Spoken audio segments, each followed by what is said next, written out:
শিক্ষার্থীগণ, এখন এখানে কিছু আমি জ্ঞানমূলক এবং অনুধাবনমূলক প্রশ্নের উত্তর দিব। আমাদের কবিতা হচ্ছে যাব আমি তোমার দেশে। তো যাব আমি তোমার দেশে কবিতাটি আমি আলোচনা করে ফেলেছি, সেজন্য জ্ঞানমূলক এবং অনুধাবনমূলক প্রশ্নগুলো দিয়ে দিচ্ছি, তোমরা অবশ্যই ভিডিও থেকে দেখে নেবে। তো 1 নম্বর হচ্ছে, প্রথমে দিতেছি আমি জ্ঞানমূলক। 1 নম্বর, জসীমউদ্দীন কত খ্রিস্টাব্দে জন্মগ্রহণ করেন? উত্তর, জসীমউদ্দীন 1903 খ্রিস্টাব্দে জন্মগ্রহণ করেন। 2 নম্বর, জসীমউদ্দীন কোন জেলায় জন্মগ্রহণ করেন? জসীমউদ্দীন ফরিদপুর জেলায় জন্মগ্রহণ করেন। জসীমউদ্দীনের গ্রামের নাম কি? জসীমউদ্দীনের গ্রামের নাম তাম্বুলখানা। 4 নম্বর, বাংলাদেশের পল্লী প্রকৃতি ও মানুষের সহজ স্বাভাবিক রূপটি কবিতায় তুলে ধরেছেন কোন কবি? উত্তর, বাংলাদেশের পল্লী প্রকৃতি ও মানুষের সহজ স্বাভাবিক রূপটি কবিতায় তুলে ধরেছেন কবি জসীমউদ্দীন। 5 নম্বর, চলে মুসাফির ভ্রমণ কাহিনীটি কার লেখা? উত্তর, চলে মুসাফির ভ্রমণ কাহিনীটি কবি জসীমউদ্দীনের লেখা। 6 নম্বর, জসীমউদ্দীন মৃত্যুবরণ করেন কত তারিখে? উত্তর, জসীমউদ্দীন মৃত্যুবরণ করেন 1973 সালে 13ই মার্চ। 7 নম্বর, মেঘকণে মাথায় কি? উত্তর, মেঘকণের মাথায় জলের ঝাড়ি। 8 নম্বর, মেঘকণের শাড়ি আঁচল কেমন? উত্তর, মেঘকণের শাড়ির আঁচল বিজলি পেরে। 9 নম্বর, ডাহুক মেয়ে আসর মাতায় কোথায়? ডাহুক মেয়ে আসর মাতায় বেতস কেয়ার বনে। 10 নম্বর হচ্ছে, বেতস কেয়ার বনে কে আসর মাতায়? উত্তর, বেতস কেয়ার বনে ডাহুক মেয়ে আসর মাতায়। 11 নম্বর, পল্লী দুলালের দেশের পথটি পন্থখানি কেমন? পল্লী দুলালের দেশের পথটি বা পন্থখানি দীঘল বাঁকা। 12 নম্বর, দীঘল বাঁকা পথটি কিসের ক্ষেতের মধ্য দিয়ে গিয়েছে? উত্তর, দীঘল বাঁকা পথটি ধান কাউনের ক্ষেতের মধ্য দিয়ে গিয়েছে। 13 নম্বর, পথটি কার মাথার স্মৃতির মতো? উত্তর, পথটি হাবা মেয়ের মাথার স্মৃতির মতো। 14 নম্বর, বাঁকা পন্থখানি কোন মাঠ পেরিয়ে গিয়েছে? উত্তর, বাঁকা পন্থখানি গাজলতলির মাঠ পেরিয়ে গিয়েছে। 15 নম্বর, গ্রাম্য মেয়ে কি ছড়িয়ে পথে হেঁটে যায়? উত্তর, গ্রাম্য মেয়ে কদমকলি ছড়িয়ে পথে হেঁটে চলে। 16 নম্বর, কবি কাদের সাথে দল বেঁধে খেলবেন? উত্তর, কবি দস্যি ছেলেদের সাথে দল বেঁধে খেলবেন। 17 নম্বর, কবি ধল দিঘিতে সাঁতার কেটে কি তুলবেন? উত্তর, কবি ধল দিঘিতে সাঁতার কেটে রক্তকমল তুলবেন। 18 নম্বর, কবি কেমন দিঘিতে সাঁতার কেটে রক্তকমল তুলবেন? কবি ধল দিঘিতে সাঁতার কেটে রক্তকমল তুলবেন। 19 নম্বর, কবি কিসের লতায় পা জড়িয়ে দোল খাবেন? উত্তর, কবি শাপলা লতায় পা জড়িয়ে দোল খাবেন। 20 নম্বর, কিভাবে কবি গায়ের বরণ রঙিন হবে? উত্তর, হিজল ঝরা জলের ছিটায় কবির গায়ের বরণ রঙিন হবে। 21 নম্বর, পল্লী দুলালের দেশে পথে চরণ ফেললে কিসের পরশ লাগে? উত্তর, পল্লী দুলালের দেশে পথে চরণ ফেললে মাটি মার পরশ লাগে। 22 নম্বর, কবি পল্লী দুলালের দেশে কিসের সঙ্গে ভাব করেন? কবি পল্লী দুলালের দেশে পাখির সঙ্গে ভাব করবেন। 23 নম্বর, কবি কার রূপ দেখে তাকে বিয়ে কনে মানবেন? উত্তর, কবি অজান ফুলের রূপ দেখে তাকে বিয়ের কনে মানবেন। আর একবার বলি, কবি অজানা ফুলের রূপ দেখে তাকে বিয়ের কনে মানবেন। 24 নম্বর, পথ চলতে কোন কাঁটার উত্তরীয় জড়িয়ে যাবে? উত্তর, পথ চলতে ময়না কাঁটায় উত্তরীয় জড়িয়ে যাবে। 25 নম্বর, ময়না কাঁটা কিসে জড়াবে? উত্তর, ময়না কাঁটা উত্তরীয়তে জড়াবে।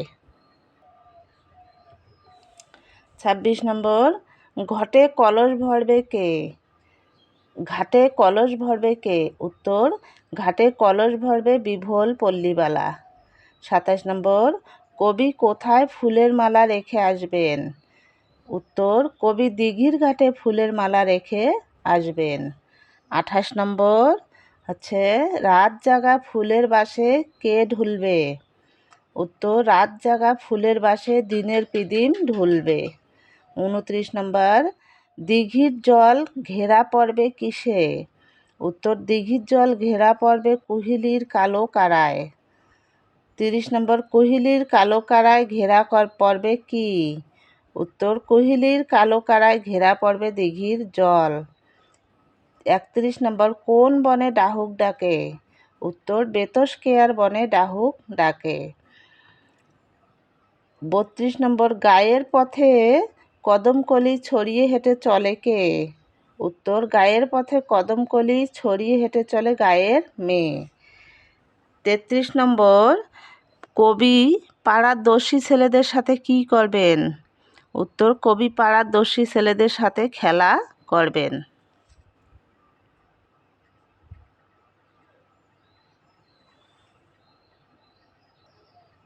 শিক্ষার্থীগণ, এবার এখানে কয়েকটি অনুধাবনমূলক প্রশ্নের উত্তর বলবো। প্রশ্ন নম্বর 1, যাব আমি তোমার দেশে কবিতায় কবি দস্যি ছেলেদের সাথে খেলা করতে চেয়েছেন কেন? প্রশ্ন। উত্তর হচ্ছে, উত্তর, যাব আমি তোমার দেশে কবিতায় কবি দস্যি ছেলেদের সাথে খেলা করতে চেয়েছেন কারণ দস্যি ছেলেরা সাহসী ও নির্ভীক হয় এবং যে কোনো খেলা তারা খেলতে রাজি হয়। কবি পল্লী দুলালের দেশে গিয়ে পল্লী পাড়ার দস্যি বা দুরন্ত ছেলেদের সাথে দল বেঁধে সেখানে খেলতে চান। কবি তাদের সাথে ধলদিঘি বা মস্ত বড় দিঘিতে সাঁতার কেটে রক্তকমল তুলে আনবেন, শাপলা লতায় পা জড়িয়ে রেখে ঢেউয়ের সাথে দোল খাবেন। কবি এসব কর্মকাণ্ড পল্লীর দুষ্ট ও দস্যি ছেলেরাই করে থাকে। এরা সাধারণত নির্ভীক ও সাহসী হয়, তাই কবি খেলার সাথী হিসেবে দস্যি ছেলেদের পছন্দ করেছেন। প্রশ্ন নম্বর 2 আছে, সেথায় পথে ফেলতে চরণ লাগবে পরশ এই মাটি মার, বুঝিয়ে লেখো। উত্তর, সেথায় পথে ফেলতে চরণ লাগবে পরশ এই মাটি মার চরণটিতে পল্লী প্রকৃতির প্রতি কবির গভীর আবেগ প্রকাশ পেয়েছে। যাব আমি তোমার দেশে কবিতায় পল্লীগ্রাম প্রকৃতি ঘিরে রেখেছে তার বনের শীর্ষে আকাশ, পায়ের কাছে দিঘারা মাঠ, যেখানে ডাহুক ডাকে বেতকেয়ার বনে কবি সেই পল্লী দুলালের গায়ে যেতে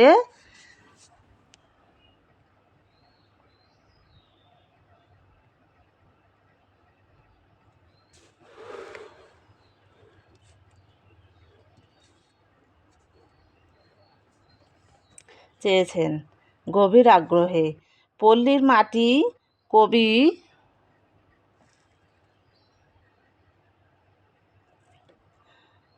পল্লীর মাটিকে কবি মা সমতুল্য ভেবেছেন। সেই মাটির ছোঁয়া পেতে তিনি মাটিতে হাঁটবেন, এই গভীর আবেগটি প্রশ্নোত্তর চরণে প্রকাশ করেছেন কবি। প্রশ্ন নম্বর 3, কবি কাকে বিয়ের কনে মানবেন কেন? উত্তর, কবি অজানা ফুলের রূপ দেখে তাকে বিয়ের কনে মানবেন। যাব আমি তোমার দেশে কবিতায় কবি পল্লী দুলালের গ্রামে যেতে চেয়েছেন। কবিতায় কবি সেই গ্রামে মনোমুগ্ধকর প্রকৃতির ছবি এঁকেছেন। সেই প্রসঙ্গেই বলেছেন যে অজানা ফুলের রূপ দেখে তিনি তাকে বিয়ের কনে হিসাবে মানবেন, অর্থাৎ পল্লীগ্রামের অজানা ফুলটিও বিয়ের কনের মতো স্নিগ্ধ ও সুন্দর। প্রশ্ন নম্বর 4, কবি ফুল পেলে কী করবেন? উত্তর, কবি ফুল পেড়ে মালা গাঁথবেন এবং পল্লীবালার জন্য রেখে আসবেন। যাব আমি তোমার দেশে কবিতায় কবি পল্লী দুলালের গ্রামে যেতে চান এবং সেখানে কি কি করবেন তার একটি চমৎকার ছবি এঁকেছেন।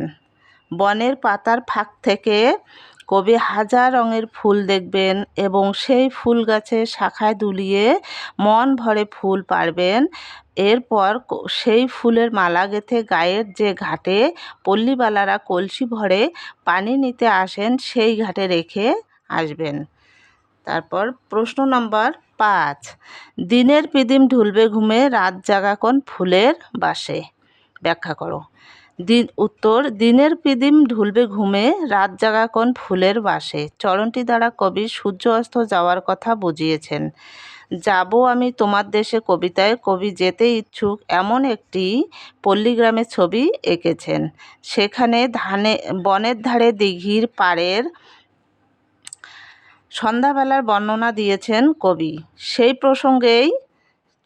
প্রসঙ্গেই বলেছেন, দিনের পিদিম অর্থাৎ সূর্য ঘুমে ঢুলবে রাত জাগা কোনো ফুলের গন্ধে, অর্থাৎ সূর্য অস্ত যাবে এবং রাতে ফুলের ঘ্রাণ ছুটবে বনে। তারপরে 6 নাম্বার আছে,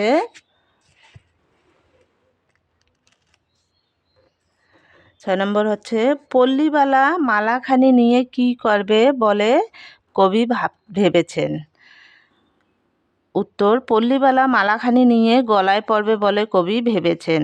কবি যাব আমি তোমার দেশে কবিতায় এক পল্লীগ্রামে যাওয়ার ইচ্ছা পোষণ করেছেন এবং তারই ছবি এঁকেছেন কল্পনায়। সেখানে বন থেকে কবি ও পল্লী দুলাল হাজার রঙের ফুল পেড়ে মালা গাঁথবেন। এরপর যে ঘাটে বিভোরবালারা কলসিতে জল ভরাতে আসবে সেই ঘাটে কবি মালাখানি রেখে আসবেন। কবি ভেবেছেন পথে পাওয়া মালাখানি কুড়িয়ে নিয়ে পল্লীবালা ভাববে এটা কে জানি রেখে গিয়েছে। মালার মালিককে না চিনলেও তারা হাতের মালা সে হয়তো গলায় পরবে। তো শিক্ষার্থীগণ, এই ছিল অনুধাবনমূলক প্রশ্ন। এর আগে তো জ্ঞানমূলক প্রশ্ন দিলাম। তো তোমরা অবশ্যই ভিডিওটি দেখবে এবং আমার চ্যানেলটিকে এগিয়ে নিয়ে যাওয়ার জন্য তোমাদের সহযোগিতা অবশ্যই দরকার। সেজন্য আমার চ্যানেলটিকে একটু সাবস্ক্রাইব করে দিও।